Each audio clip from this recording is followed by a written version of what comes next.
Am I the a-hole for not letting my daughter live with me after my ex kicked her out? My ex-wife, 45 female, and I, 46 male, divorced 3 years ago and have 3 kids together, 24 male, 22 female, and 17 female. Since our 2 older kids were already moved out and in college when we divorced, the only custody and child support issue we had was our youngest daughter, Mary, who was 14 when we split. My ex wanted full custody while I was pushing for shared custody. I had moved into an apartment at this time, and Mary would stay with her mom during the week because it was easier for school. She would come stay with me on weekends though. I answered any questions Mary had about our divorce, but I made it a point to never say anything negative. I didn't want Mary to think that anything she had done was the cause for our divorce. I cherished the weekends we spent together, and from everything I saw, Mary enjoyed our time together too. So it came as a huge surprise when Mary read a statement during a custody hearing stating that she felt I was unfit as a parent and that she wanted to live with my ex full-time. The pain I felt listening to her say those things cut me to my very core. I tried to talk with Mary after the hearing, but my ex stepped between us and told me to leave them both alone. I was heartbroken.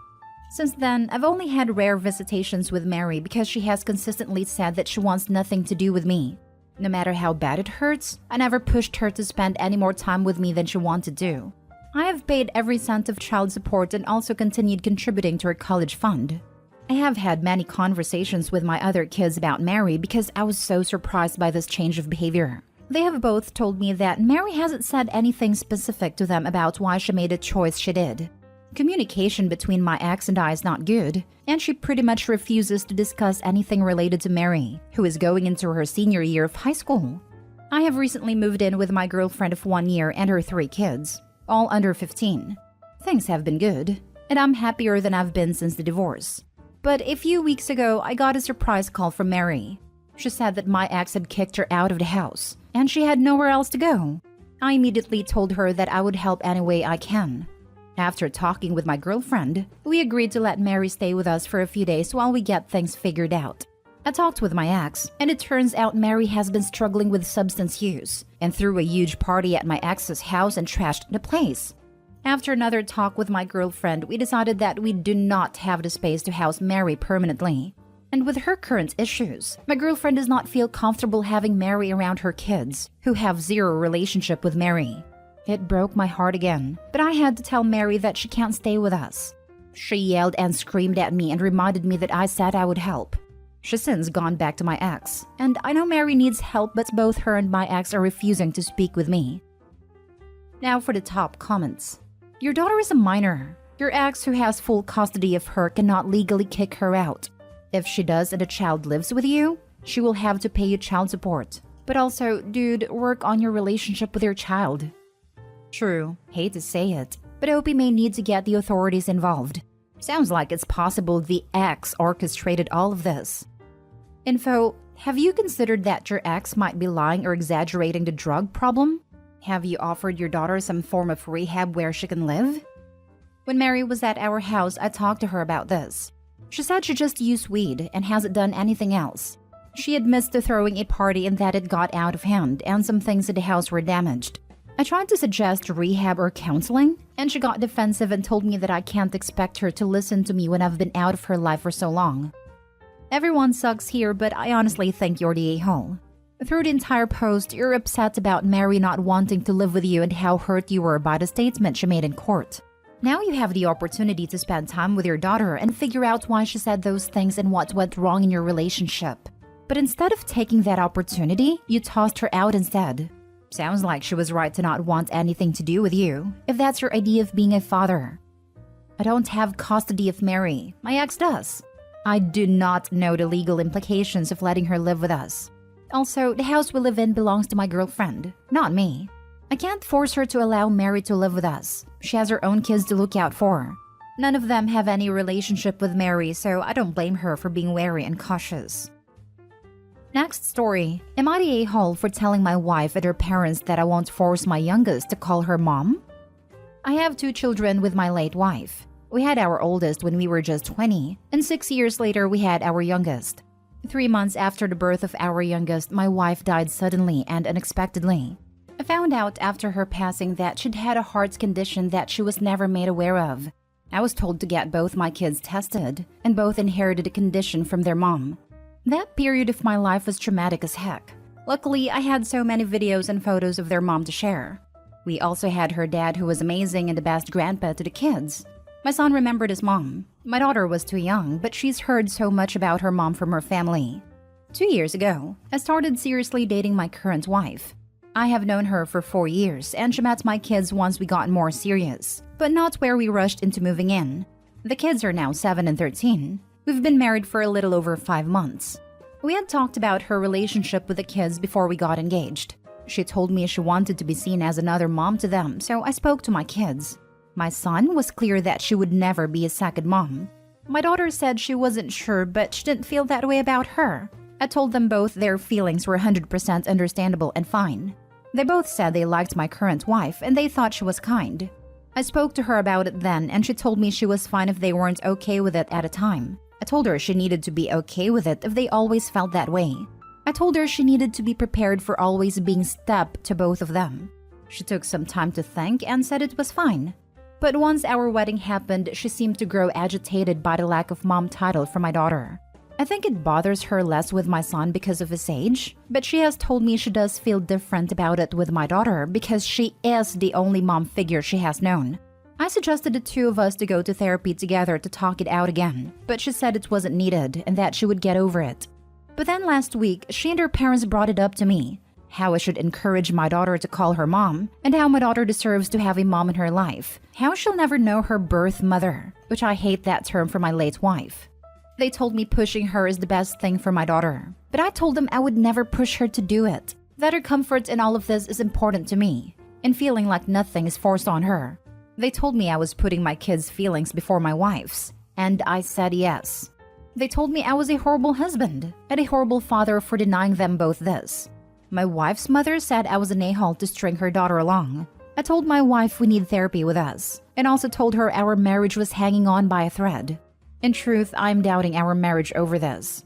The kids do like her a lot and enjoy having her around, which makes this suck extra hard. Am I the a-hole? They told me I was putting my kids' feelings before my wife's. I said yes. Freaking legend. Not the a-hole. I sincerely hope Opie also looked at them like they were stupid when he said yes. Because honestly, the gall of these people to expect him to subjugate his child's emotional needs and growth to his wife's wants. Not even a want. It's a whim at best. What does it matter if they consider her as a mom or as a thundercat? As long as they get along well and they respect her, it doesn't matter. My condolences on the loss of your wife. How incredibly heartbreaking. Also, not the whole. It irks me that your current wife refers to your first wife as a birth mother. That stings. I hope the kids were not in earshot. It makes me smile to read about your keeping your wife's memory alive. Those kids are blessed to have you as their dad. If your current wife will not agree to counseling and continues to push the issue, which she had agreed to drop, it's time to consider a change. It stung for me too, and I can't put all the reasons into words. It feels so dismissive, like she walked out on our daughter or gave her up for adoption. But my late wife was an amazing mom. She was a really thoughtful mom too. I learned so much from parenting alongside her. Sounds like you have a huge decision to make very soon regarding your marriage, my dude. Next story. Am I the a-hole for not wanting my husband on the deed? I, 37 female, have been married to my husband, 38 male, for 10 years. We both worked good jobs, had a house with a mortgage, and otherwise lived normal lives, until 5 years ago when everything turned upside down. My husband has always liked to gamble. It was never excessive. Poker night with the boys, a couple of trips to Las Vegas, the lottery, and that was it. Or so I thought. Eventually, all the lies and the secrets came out. He'd been gambling. A lot. Online illegal poker games, horse race betting, everything you could put money down on. He had secret credit cards, emptied our savings account without me realizing, and even took a loan out against our house, faking my signature to do so. Eventually, his brother convinced him to tell me. I'd always been good with money. I'd never been stupid. But I relaxed around my husband because I had no reason to believe he'd do something like this. We had to sell our house to pay off the loan and mortgage. We paid off some of the credit cards and bookies, but still had a mountain of debt. We even put off having kids because we were no longer financially secure. My dad, 72 male, came to our rescue. He had a decent pension enough to live on and gave me some of his savings to pay off the rest of the debt so we could rebuild. I had initially refused, but he said it was an early inheritance and I was desperate. My husband went to Gamblers Anonymous. He had to be completely transparent with his internet and phone usage with me and his brother. If he left to go out with friends, he would have to send a photo to show he wasn't gambling. I was tricked because I said it was that or I left. He hasn't gambled in 3 years. He did slip just before the 2-year mark, ended up losing $1,500 at poker. He apologized, continued on the meetings, and nothing since. My dad recently passed, and with the sale of his estate and his savings, we have enough to buy a house again, with only a small mortgage. The issue is, I don't want my husband on the deed. The idea of us losing everything again because he remortgaged/put a loan against the house terrifies me. I don't know how I would survive if we lost it all again. I broached the idea of just my name on the deed, and when I explained why, he called me an a-hole. Said I clearly don't trust him, and if I don't trust him, why am I still married to him? His brother also called me an a-hole. Said I've seen how hard it's worked and I need to forgive him and just move forward. Am I the a-hole? Sorry, I should have made it clearer. Husband stopped gambling immediately 5 years ago, made it to nearly 2 years before the relapse, and has since been 3 consecutive years sober. Now for the top comments. Not the a-hole. It's your money that you're using to buy your house. House is yours. Only your name on the deed is good enough. The issue is he would be contributing to the mortgage. It isn't going to be huge. We will likely be able to pay it off in 5 to 6 years, so he would be paying something towards the house.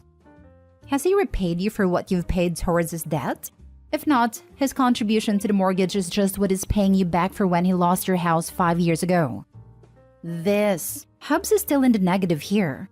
OP doesn't share the total debt amount, but if it's large enough to warrant house sale, savings, and early inheritance from OP's dad, that's not a trifling sum. In the biz, we call that in the red. But gambling ruins families. Pretty much any addiction does. OP not the a-hole. You unfortunately have to make this tough decision for the good of everyone. He slipped up a year ago if I'm reading right. He will still have a place to live, and maybe in the future you two can sell this house and buy another. But for now, you have to look out for yourself. Not the a-hole. It's your money from the inheritance, so you get to decide how to use it. The simple fact you're still married to him demonstrates that you've forgiven him and moved on. You've earned the right to protect yourself by keeping only your name on the deed. Fool me once, shame on you. Fool me twice, shame on me. Now for the last story, am I the a-hole for telling my wife that she does nothing? I, 33 male, am married to Molly, 36 male. We have a son, Theo, 5 male. Molly and I got married 7 years ago, but both decided to focus on our careers before we jumped into anything ultra responsible, like children. I'm a journalist and she was a midwife, and we both did very well for ourselves. Our combined income meant we could actually survive this economy. Because we were so financially stable and kind of getting on the older end of the spectrum for children, we decided to have our first and only child, which is Theo, of course. When Theo was born, Molly and I both took time off work to spend the first few weeks with him. But eventually, my paid break ended and I was forced to go back to my job. Molly did not go back. In fact, Molly did not go back for so long that she was fired. This caused a giant rift between us at a time, but we came to the agreement that she could be a stay-at-home mom while I went to work. This worked out for a few months, until Theo started walking, and then Molly stopped doing anything around the house. She would go out with Theo all day, and I would inevitably come home to laundry everywhere. Toys scattered, kitchen a mess, and just no sense of cleanliness at all. I would end up having to clean the house after an 8-hour shift, only to have to work on reports. This has continued for the whole 5 years of Theo's life. Molly has been terrible at cleaning or taking care of the house at all, but she does good with Theo, feeding him, cleaning him, etc., but I'm always left to clean the messes afterwards. At the time, I thought maybe it was too much for her and asked if she wanted to hire a nanny while we both worked, but she refused. I've asked her to maybe clean up a little before I come home. She agreed, did it for a time, and then stopped. Yesterday I had enough. I came home from work only to find Play-Doh all over the living room, kitchen ingredients left out on the counters, water spilled over the hallway, toys everywhere, food on the floor. I feel need to clarify that I understand kids make messes. But this wasn't just Theo's mess, it was Molly's mess too. It was extra stress, and I finally snapped. I told Molly that I was done with it and that I wasn't going to clean these messes anymore. And that it was practically her job to clean the house and that she does literally nothing. So this should be easy for her. She snapped back saying that she takes care of Theo all day and is teaching him and making him into a good person. Partially a lie since Theo now goes to school between 9 and 3. She said that kids make messes, and if I can't deal with that, then I shouldn't be a father. That I was horrid to say she does nothing when she takes care of a 5-year-old while I'm away. It stopped after a while because Theo came inside from where he was playing in the garden, but I got told to sleep on a couch. I came back from work half an hour ago and I'm still getting silent treatment. So I want to know if I was in the wrong and should apologize. Am I the a-hole? Edit. Theo is in the 2nd year of school. He started when he was 4 and will finish when he's 11. Not the a-hole. Your wife is doing nothing. Sure, childcare is hard, and taking care of a child all day can be a tough thing to do. But your son is in school for 6 freaking hours. What is she doing during that? That's more than enough time to do housework. I myself need an hour to simply mop the floor, do laundry, and do the dishes. Especially the messes your kid makes. Play-Doh on the floor would have earned me a slap on the head and an order of, pick it up and put it away nicely. Your wife is doing nothing all day while your kid is in school and then has the audacity to call you a bad father for working and cleaning? This woman is a joke. OP, I need you to show her this comment section later. And the whole teaching the kid to be a good person. Part of that is teaching your child to clean up after themselves. My 17-month-old helps pick up her toys. She helps throw away the trash and brings her plates to us to wash it. This is a 17-month-old toddler. A 5-year-old kid? They should be cleaning up their own messes by that age.